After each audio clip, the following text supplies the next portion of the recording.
Les podcasts du Figaro. J'ai perdu mon petit frère qui, à 15 ans, a décidé de quitter la vie. Et donc, à mon sens, la grande douleur sert à ça, elle sert à tout laminer pour que ne survive que la voix de notre âme. Et donc, un mois après, je suis partie dans le désert du Sinaï. Et là, quand je suis arrivée dans le désert, j'ai tout de suite su que j'étais faite pour cette vie-là. Moi, si je traverse le désert depuis tant d'années, c'est pour voir en quoi la traversée du désert physique peut nous apprendre à traverser nos déserts intérieurs, les déserts de nos vies, auxquels personne n'échappe. Je crois qu'on est tous un peu le fruit de gestes, de mots, qui nous aident à tenir debout, qui nous encouragent. Parce que le courage, c'est bien beau, mais on a aussi besoin d'être encouragé. Il y a une urgence à changer. On a besoin d'aller à l'autre bout du monde pour nous engager. Et donc de sortir à nouveau de sa zone de confort. Il me semblait qu'il y avait quelque chose d'injuste. C'est un métier qui demande du temps. De l'empathie, c'est dur. C'est dur, mais c'est tellement gratifiant de faire des... À la fois, c'est génial, et à la fois, ça nous terrifie. S'engager, c'est prendre ses responsabilités. Et puis il y avait l'idée aussi de montrer un exemple. Et lâche rien, fonce et avance, quoi.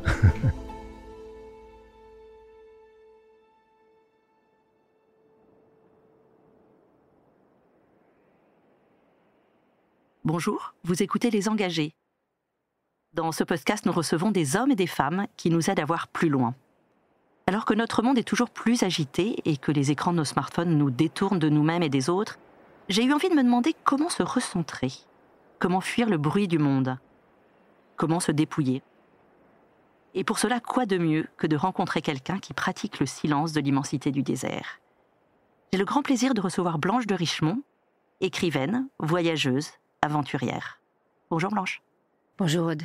Depuis 25 ans, Blanche, vous sillonnez le désert, les déserts, le Sinaï, le Sahara, en Algérie, en Tunisie, en Libye, et vous en avez retiré une vraie philosophie du courage et de la joie qui vous porte et que vous partagez, par des livres comme L'éloge du désert, Le petit traité de l'ardeur, et plus récemment La fille du désert, une vie avec Isabelle Eberhardt aux presses de la Cité.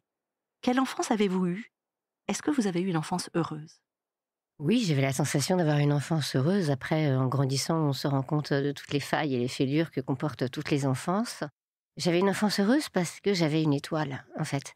J'étais fascinée, déjà, par l'Égypte, dès l'âge de 11 ans. Et puis, je voulais être comédienne. Donc, en fait, moi, mon axe de vie, c'est que je voulais être comédienne. Donc, j'étais dans les textes de théâtre tout le temps. Je prenais des cours de théâtre. Je savais où était mon rêve, où était ma passion. Alors, j'ai l'impression que quand on a une étoile qui guide notre vie, on peut tout traverser. Et puis, j'étais aimée, en plus. Donc, je pense qu'avec ça, j'avais les bonnes bases, non ? Donc, ce n'est pas le désert qui vous fascinait dès votre plus tendre enfance, mais l'Égypte. Ce qui me fascinait, c'est ce mystère qui sort de la terre. Cette autre dimension au cœur du monde, c'est cette vie complètement incroyable qu'ont imaginé les pharaons. Toute cette Égypte ancienne qui était finalement plus proche du mystère au cœur des hommes. Et je me disais, ça c'est donc possible. Les hommes peuvent ça alors. À la fois construire des pyramides et des temples incroyables, et en même temps être connectés avec un mystère qui nous échappe. Et puis vous avez entamé des études de philosophie ? Grâce à un prof de philo, en fait. Vous savez, je pense qu'on est tous un peu le fruit d'un prof extraordinaire qui finalement nous a fait découvrir une matière, un univers par sa passion, par sa façon de transmettre. Et puis, je me posais des questions sur la vie depuis toujours. Donc, je trouve que la philosophie faisait écho à cette quête, à cette préoccupation de trouver des réponses. Sauf qu'en philosophie, on apprend plutôt à trouver des questions que des réponses. Et que chaque réponse entraîne une question. Donc, une réponse n'est jamais figée dans le marbre. C'est ça qui est passionnant. Et donc, c'est vrai que je me suis fascinée par la philosophie, ce qui était finalement cohérent avec ma sidération devant l'Égypte ancienne, devant le questionnement que vivaient les hommes à l'époque. Quel a été le point de bascule, le déclic qui vous a emmené dans le désert ? J'ai perdu mon petit frère qui, à 15 ans, a décidé de quitter la vie. Et donc, à mon sens, la grande douleur sert à ça, elle sert à tout laminer pour que ne survive que la voix de notre âme, ce qui parle au plus fort de nous, parce que plus rien ne tient, en fait, face à une douleur pareille. Et puis, quand un petit frère choisit de quitter la vie, ça pose une grande interrogation. C'est est-ce que la vie vaut la peine d'être vécue ? Est-ce qu'il avait raison ou pas ? Ça reste en vous, cette question, vous voyez ? C'est quelque chose d'omniprésent.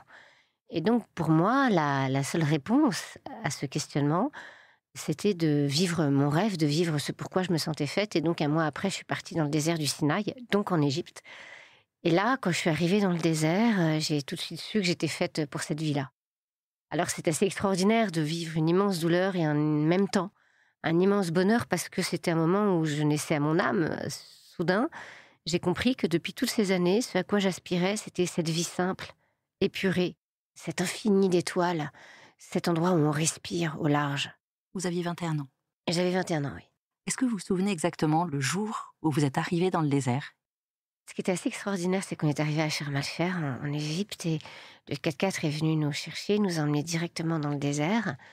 Et donc, il n'y avait pas d'interface, si vous voulez, on ne s'est pas arrêté quelque part, on est passé de l'un à l'autre, c'était une sidération quand vous n'avez jamais été dans le désert. Et donc, c'est un désert de roches, le Sinaï, de montagne. Et là, j'ai vu au loin des hommes au coin d'un feu, une farandole d'étoiles qui tombait jusqu'au sol, et on avait la sensation qu'on pouvait tendre la main et cueillir des étoiles. Il y avait la lumière de la lune qui claquait contre la roche. Et là, je me suis dit, waouh, c'est extraordinaire. Le monde porte tant de beauté alors, tant de souffle, tant de pureté, tant de grandeur, c'est extraordinaire. Et des gens qui étaient avec nous, on me dit, où est-ce qu'on dort? Et là, il y a eu ce geste magnifique d'un bédouin qui montre la terre nue. Il dit, bah là. Ce qui est extraordinaire dans le désert, c'est qu'il n'y a rien qui fait obstacle à l'univers, au ciel, à la vie, au climat, à ce qui se passe. On n'est pas sous des toiles de tente, on n'est jamais coupé. Vous êtes en mer, vous avez une cabine, vous êtes en montagne, vous avez des tentes quand même. Là, c'est tout le temps en contact constant avec le ciel, avec l'air, avec le vent, avec le froid, avec le soleil. Et vous avez l'impression d'être comme raboté, épuré par le vent, le sable, le soleil, de n'être jamais protégé du ciel et donc toujours en contact avec lui. Ça, c'est extraordinaire. Dans le désert, il n'y a pas d'habitude, il n'y a que des rituels. Un rituel, c'est un geste qui est habité. Une habitude, c'est un geste mécanique. Là, il ne peut pas y avoir de geste mécanique parce que chaque geste nous aide à vivre. Ensuite, vous êtes retourné plein de fois dans le désert. Vous avez suivi pendant 800 km une caravane de sel au Mali. Vous avez vécu avec des contrebandiers à la frontière du Mali et de l'Algérie. Quels sont vos plus beaux souvenirs du désert? Il y en a je crois que c'était au Tassil Najer en Algérie. On avait décidé avec des amis de grimper une montagne pour voir le lever de soleil sur le désert. Et je me souviens de ce moment où on s'est levé à 2h du matin, 3h du matin, avec nos lampes torches, qu'on s'est habillés dans la nuit et d'avoir grimpé cette montagne au milieu de la nuit, dans le désert, dans le froid. C'était extraordinaire. Et là, tout d'un coup, on a vu le soleil se lever de manière sublime sur le désert, sur cet horizon plein de variantes incroyables, de couleurs incroyables. Et là, je crois que dans cette joie, on hurlait de joie, on était comme ivre de joie. C'était une sorte de fascination, on avait l'impression de toucher un peu au secret du monde, comme si on surprenait le soleil dans son intimité avec la terre, comme si on voyait quelque chose que personne ne voit et que nous, on a réussi à capter, cette espèce de mystère qui se crée quand le soleil se lève, encore caché par les montagnes, et que nous, on pouvait voir, que nous, on vivait, cette espèce de pureté totale, de puissance incroyable. Ça, c'était un souvenir mémorable. Et le dernier, donc, qui est extrêmement simple, mais les plus grands souvenirs peuvent être aussi très simples, surtout très simples d'ailleurs. Donc là, j'étais dans le désert marocain avec mes fils, et évidemment, mes fils partent avec moi dans le désert depuis qu'ils ont 4 ans et demi. On dort évidemment à la belle étoile, parce que dormir sous une tente dans le désert, c'est insulter le ciel. Ce sont nos discussions et nos rires le soir allongés sous les étoiles, où tout d'un coup, je pouvais transmettre ma passion, ce que j'aime le plus à mes fils, et partager un moment d'amour avec ceux que j'aime le plus au monde, sous les étoiles allongées dans le désert avant de nous endormir. Et ça c'est extraordinaire. Je pense que ça me restera gravé jusqu'à la fin de ma vie. Qu'a changé la maternité dans vos voyages, dans votre soif de découverte et de voyage? Ça a été une catastrophe. D'ailleurs, le père de mes enfants s'est beaucoup moqué de moi, évidemment, parce que moi, j'imaginais un peu une comaternité avec ma mère. Je me disais, c'est merveilleux d'avoir des enfants, je vais avoir des enfants, puis je continuerai à partir sur les routes. Je suis très proche de ma mère, elle s'en occupera, et puis voilà. Mais ce que je n'avais pas du tout anticipé, c'est la fusion viscérale avec mes fils. Je les ai allaités pendant 6 mois, donc vous voyez, j'étais vraiment pas du tout la mère vagabonde et libre que j'imaginais être. Donc c'est vrai que tout d'un coup, je ne pouvais plus voyager parce que j'avais envie d'être auprès d'eux, j'avais envie de les élever, j'avais envie de me lever chaque matin avec leur odeur, leur regard, leur rire, leurs larmes. Donc c'est vrai que ça a été un chamboulement total. J'ai continué de partir, mais moins longtemps. Et puis après, de les emmener. Et surtout, maintenant, ils sont habitués à voir leur mère qui part. Je peux partir 2 semaines, 3 semaines. C'est pas une question, c'est pas un problème pour eux. Avec un recul de plus de 25 ans, que vous a appris et que peut nous apprendre le désert? Pour moi, si je traverse le désert depuis tant d'années et si j'écris tant de livres reliés au désert, C'est pour voir en quoi la traversée du désert physique peut nous apprendre à traverser nos déserts intérieurs, les déserts de nos vies, auxquels personne n'échappe. Pour moi, le désert a été un maître absolument inouï, car il m'a appris une chose essentielle, c'est de devenir l'ami du silence.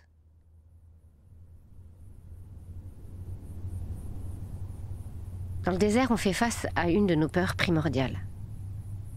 C'est le silence. Pourquoi ?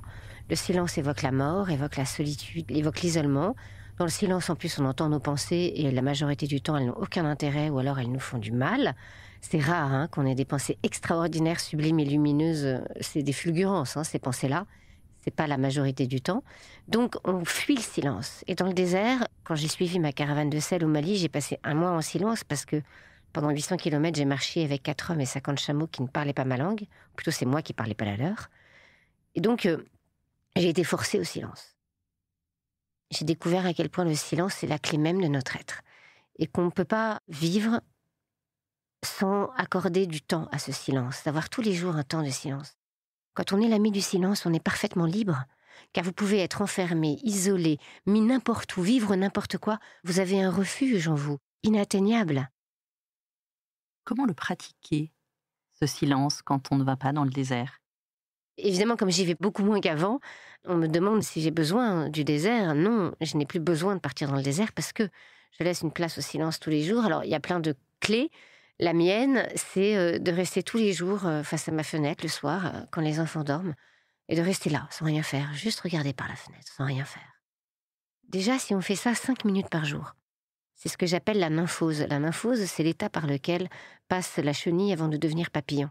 La chenille passe par un moment d'immobilité végétative totale pour gagner ses ailes. Vous voyez l'image. Se mettre en nymphose, c'est rentrer dans un état végétatif et d'immobilité totale pour gagner nos ailes. Ça, c'est la loi de la nature. Donc, sans rentrer dans une tradition de méditation quelconque, on est juste là, on s'apaise, on regarde par la fenêtre, on garde les yeux fixés au ciel, et on reste là et on laisse faire. 5 minutes de nymphose par jour, et déjà, quelque chose change. On part dans le désert. On part dans notre été intérieur, si je puis dire. D'autre part, le désert m'a appris qu'on ne pouvait pas enfermer nos vies dans nos besoins. C'est très à la mode aujourd'hui de ne pas arrêter de demander aux gens quels sont tes besoins. Alors, c'est quoi ton besoin ? Est-ce que ça te correspond ? Est-ce que c'est ce que tu veux ? Je pense que on ne sait pas exactement ce qu'on veut, et ce qu'on veut n'est pas forcément bon pour nous. Moi, je rêvais que cet amoureux me rappelle et qu'il revienne vers moi, et que... Mais en fait, heureusement qu'il ne m'a jamais rappelé, quoi. Alors que Dieu sait si j'ai prié pour qu'il m'appelle. Vous voyez, on a tous eu ces moments-là où on a prié pour quelque chose et plus tard, on s'est dit, mais heureusement que ça n'est pas arrivé. Donc, on est plus large même que nos volontés, on est plus large que nos besoins, on est plus large que toutes les cases qu'on appose à nos vies. Et ça, dans le désert, nous l'apprend parce qu'on apprend à se passer de tout. Vous écrivez dans un des ouvrages, « Le désert se suffit à lui-même, il défie la vie, rien ne l'encombre, le vent emporte le superflu ». Comment apprendre à se dépouiller ? Je pense que ce qui aide à se dépouiller, c'est de donner un nom à son étoile. J'en ai parlé un petit peu tout à l'heure, d'avoir une étoile, d'avoir un rêve, un idéal, savoir ce pourquoi on se lève chaque jour. Se dire chaque jour, qu'est-ce que je veux vraiment ? Qu'est-ce qui est le plus important ? Qu'est-ce qui est essentiel ? Et quand on a répondu à cette question, chaque jour sert une dimension plus haute. Chaque jour nous engage. Et donc, on se dépouille parce que finalement, tout ce qui n'est pas nécessaire nous alourdit. Et donc, ça se fait spontanément. Je pense qu'on ne peut pas se dépouiller en disant « je veux me dépouiller ». Le dépouillement, l'épure, se fait d'elle-même quand on est guidé, quand on est porté par une voix intérieure, par une quête, par une aspiration qui nous anime. À distance, en faisant des pas de côté, c'est plus facile d'observer la société quand on revient du désert. Alors Blanche, est-ce que notre époque manque de courage ? Le courage, c'est avoir du cœur à l'ouvrage. Le courage est un dérivé du mot cœur. Donc avoir du courage, c'est avoir du cœur. Dans l'ancien français, c'est le même mot, courage et cœur. Avoir du cœur à l'ouvrage, c'est mettre du cœur dans tout ce qu'on fait. Et ça veut dire aussi que chacune de nos actions vise une dimension plus haute. Elle est gratuite. Elle ne sert pas notre intérêt, elle sert le monde. C'est ça le courage. Donc à partir de là, ça peut s'appliquer aux grandes choses comme aux petites choses de la vie quotidienne. Vous jetez un regard particulièrement sévère sur les jeunes d'aujourd'hui en jogging sur leur téléphone au début du petit traité de l'ardeur, et vous dites cette belle phrase, l'élégance est un courage. Ah mais oui, l'élégance est un courage. Et d'ailleurs, je le vois bien maintenant dans la rue. Depuis le Covid, c'est assez troublant. Les gens, ils font beaucoup moins attention à la façon dont ils s'habillent. Je ne sais pas si vous avez remarqué. Et pour moi, c'est une forme de résistance lumineuse. C'est-à-dire que Vous résistez à la facilité, au confort, à l'avachissement, vous tenez droit. Les enfants, si on ne les éduque pas, ils vont vers la facilité, spontanément. Entre leur demander de grimper une montagne et d'aller voir Netflix, enfin même d'aller au théâtre ou d'aller au cinéma, finalement, ils vont dire « non, je préfère être sur mon canapé à regarder Netflix ». Donc, on va vers un avachissement intérieur. Et c'est vrai que la facilité nous endort, la facilité nous affaiblit, nous avachit, et donc on n'a plus de force. Donc, c'est vrai que l'élégance est un courage, parce que ça veut dire que quoi qu'il arrive, même quand je ne vais pas bien, même quand j'en ai marre, même quand je refuse tout, même quand ça ne va plus, je fais quand même cet effort-là. Il y a quelque chose en moi qui se tient, qui tient debout. C'est une colonne vertébrale. À propos du courage, vous avez écrit cette phrase « Le courage ressemblera toujours à un père qui cueille des fleurs quand il enterre son fils ». Oui, c'est au moment de l'enterrement de mon frère, la préoccupation première de mon père était qu'on aille cueillir des fleurs pour les mettre dans les chambres. Je trouve que c'est en lien avec cette élégance. De dire au milieu de nos larmes et de notre désespoir, il y aura des fleurs, il y aura de la beauté, il y aura ce geste d'amour. Et finalement, l'élégance, cueillir des fleurs au milieu des larmes, apporter un cadeau, un geste, un sourire, une main, une tendresse, c'est ça le courage. C'est cette résistance de apporter de la lumière au cœur même des ténèbres. C'est devenir cette lumière au cœur même des ténèbres. Par ces gestes-là qui comptent, ces gestes qui nous encouragent, ces gestes qui nous aident à tenir debout. Je crois qu'on est tous un peu le fruit de gestes, de mots qui nous aident à tenir debout, qui nous encouragent. Parce que le courage, c'est bien beau, mais on a aussi besoin d'être encouragé. C'est très important. Comment est-ce qu'on encourage les gens avec qui on est? Comment on les élève? Comment on les grandit? Comment on les aide à aller plus haut qu'eux-mêmes? C'est très important d'être aussi cette voie-là. Il ne s'agit pas nous-mêmes d'en avoir du courage, mais aussi de l'envoyer, de le donner. Que chaque personne que vous rencontrez, quand elle vous quitte, elle ait un élan en plus, un enthousiasme en plus, qu'elle se sente grande dans vos yeux.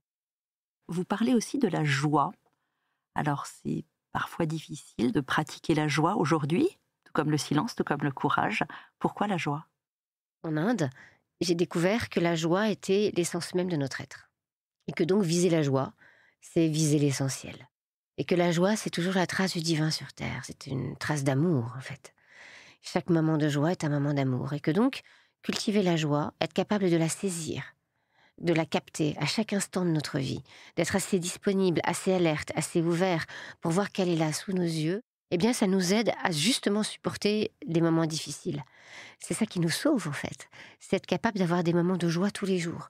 Car c'est comme si vous alliez vous recharger en énergie, même si la joie est un moment éphémère, mais vous vous rechargez en énergie pour avoir le courage d'affronter ce que vous avez à vivre. La joie, elle est possible même au cœur de la douleur. Par exemple, dans un enterrement, vous pouvez avoir un moment de joie. Un moment d'amour, un moment de rire, un moment... Voilà, c'est la joie qui vient vous sauver. C'est quelque chose de plus haut en vous, qui vous cueille et qui vous aide à continuer. C'est ça la joie. Donc je pense que c'est assez important. C'est pas juste rire, c'est pas du développement personnel, c'est la valeur la plus mystique, car c'est la lumière au cœur des ténèbres, une fois encore. Vous convoquez également dans vos livres des grands personnages, des grandes figures, comme Teilhard de Chardin, Charles de Foucault, des écrivains comme Camus... et aussi une femme, Isabelle Eberhard, sur laquelle vous avez écrit un magnifique ouvrage qui est sorti récemment, La fille du désert, aux presses de la Cité. Qu'est-ce qui vous a fasciné dans cette femme et qu'est-ce qu'elle peut nous apprendre à 100 ans d'écart? Elle est morte en 1904. Isabelle Eberhard est née en 1877, elle est morte à 27 ans en 1904 et elle est née en Suisse, elle est d'origine russe. Et à 20 ans, elle a décidé de partir dans le désert habillée en homme pour vivre libre avec les nomades. À la suite d'une grande douleur comme la vôtre. À la suite aussi d'une grande douleur, donc on a vécu la même chose au même âge. Enfin, elle a aussi perdu son frère qui a décidé de quitter la vie quand elle avait 21 ans. Ça l'a libérée finalement de toutes ses entraves parce qu'elle a aussi perdu son père adoptif. Elle a aussi perdu sa mère. Donc voilà, enfin, plus rien ne la retenait. Et elle n'a pas eu d'enfant, donc elle était beaucoup plus libre. Exactement. Et en même temps, la liberté, c'est quand même aussi se vouer corps et âme à ce qui compte le plus pour nous. Donc finalement, c'est pas forcément faire que ce qu'on veut. Et elle, ce qui comptait le plus pour elle, c'était le désert. Donc, elle est partie habillée en homme, traverser le désert. C'est assez rare quand même à cette époque-là, c'est assez exceptionnel. Ce qui me fascine chez elle, c'est qu'elle n'a jamais donné d'excuses pour ne pas réaliser son rêve. Vous savez, il y a plein de gens qui vous disent « j'aurais tant aimé, mais je n'ai pas pu à cause d'eux, à cause d'eux ». Non. Elle rêve, elle a un idéal, elle a un objectif, elle y va. Et elle ne se donne pas d'excuses. Elle est prête à tout pour ça. Et ce que Isabelle nous enseigne, c'est de toujours suivre la voie qui parle au plus fort de nous. Elle nous montre qu'on peut être à terre et toujours viser une étoile.